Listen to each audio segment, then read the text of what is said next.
You have our attention. Thank you.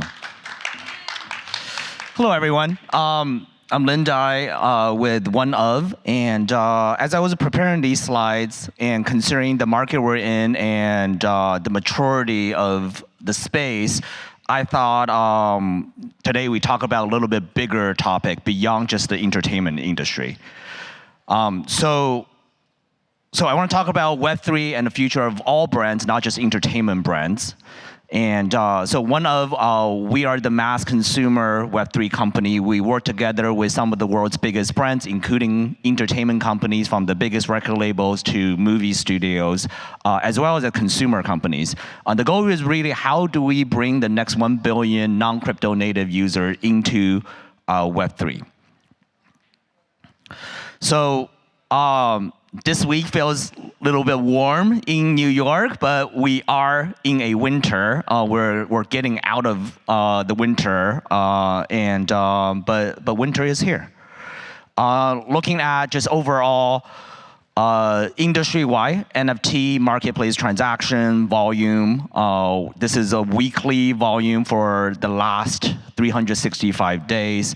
We're certainly down significantly from the speculative high of 2022 and 2021.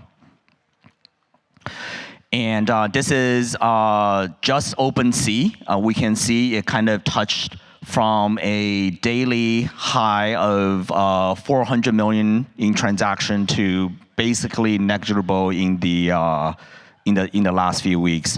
But what was interesting is if you overlay this with a number of active wallets, that paints a different picture. You know, we're talking about as low as 8,000 active wallets, unique active wallets now, but even at the peak a year ago, we're talking about less than 45,000 active wallets that generate all the transactions. So clearly, for us to get out of the winter, the most important thing is pretty obvious.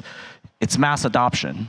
We need to get a lot more people into the space in a way that is not threatening to everyone. So there's some blueprints. This is consumer Web 1 adoption for those of you that remember the internet. So you can see that over, it took about 35 years. And what's interesting is if you overlay enterprise Web 1 adoption, you can see kind of brands and enterprises and companies started out kind of slow, and they caught up in a big way, and enterprise adoption is 100% of Web 1 technology. So, and if you're really looking at Web 2, right, Fortune 500 companies have learned their lesson. They don't want to be left behind. They are now leading the efforts in a way that enterprise adoption is the main reason we are all on social media today. And Web3, we think there is a huge opportunity with the enterprise-led adoption. So if you're brands, just remember that digital, Web 1 and Web 2 is the main reason that half of the Fortune 500 company from the year 2000 no longer is here. That's a shocking stat, right? So if you didn't adopt Web 1 or Web 2 correctly, you are not even here. Looking at your neighbor, one of you is not going to survive. So Web 3 is an existential threat for companies, whether you get on board or you may not be here 5 years, 10 years, 25 years from now.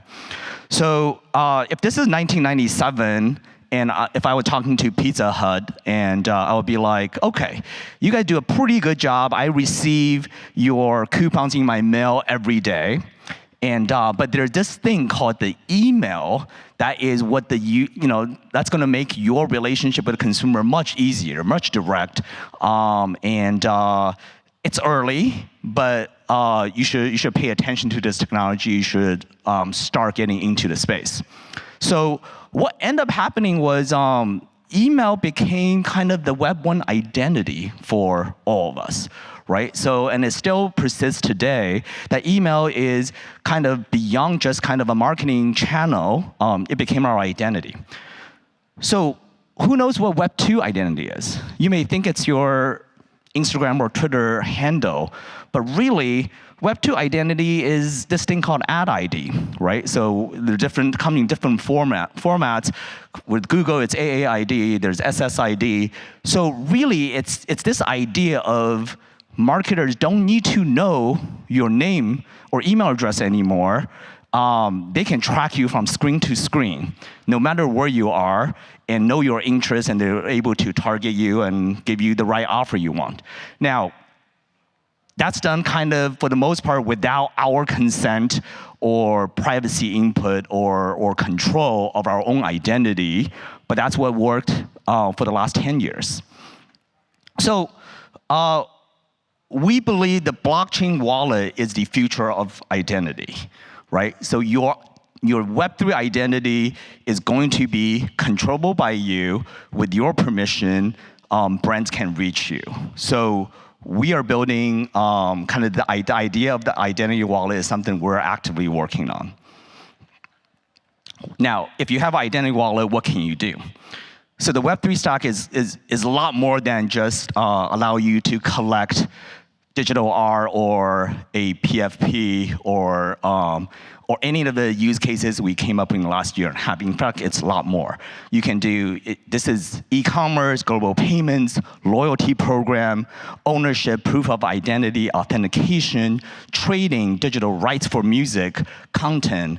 So it's the basically entire way how the internet has changed traditional businesses. This has the potential of changing everything we do, moving from Web 2 to Web 3. So wallet as service is good, but we think we need a lot more. Enterprise and consumers needs an easy interface as well as a full stack of technology. So if you think about, it's kind of silly that we've been driving a lot of traffic to centralized marketplaces, such as OpenSea, right? Web3 is decentralized in a way where why does it make sense for us to actually have all the transactions go to one or two centralized marketplaces when brands have full capability of launching their own full stack software, right? So from payments to marketplaces to data privacy control, giving user the control, gamification, loyalty, everything surrounding a identity wallet. So so we see that's the future. You know, in Web 2, Facebook will go to Pepsi and say like, hey, social media is going to be a new way to reach your consumer. Bring your consumer onto our platform, and you can build one-on-one relationships. And Pepsi said, okay, well that's a great idea, so let's do that. And then like 9 months later, Facebook's like, well, actually, every time you make a post, you're going to reach 7% of your user. You can pay us to reach all of the rest of the users that you onboarded onto our platform. So enterprise brands are not making the same mistake again. And the reminder that when OpenSea deprecated creator royalty earlier this year is started a lot of conversations in boardrooms about what is the future of Web3 strategy within these organizations. So we think they need an entire platform. We're one of many companies that's actually building full tech stacks for enterprise companies to get in the space and bring on their hundreds of millions of users.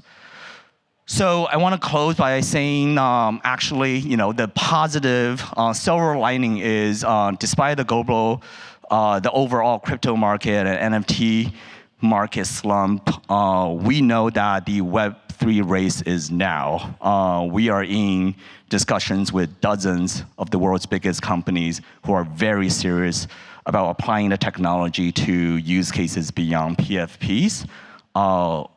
We want to build the future together with brands, creators and technologists in the room. So come talk to me afterwards. Thank you very much. Thank you. Thank you.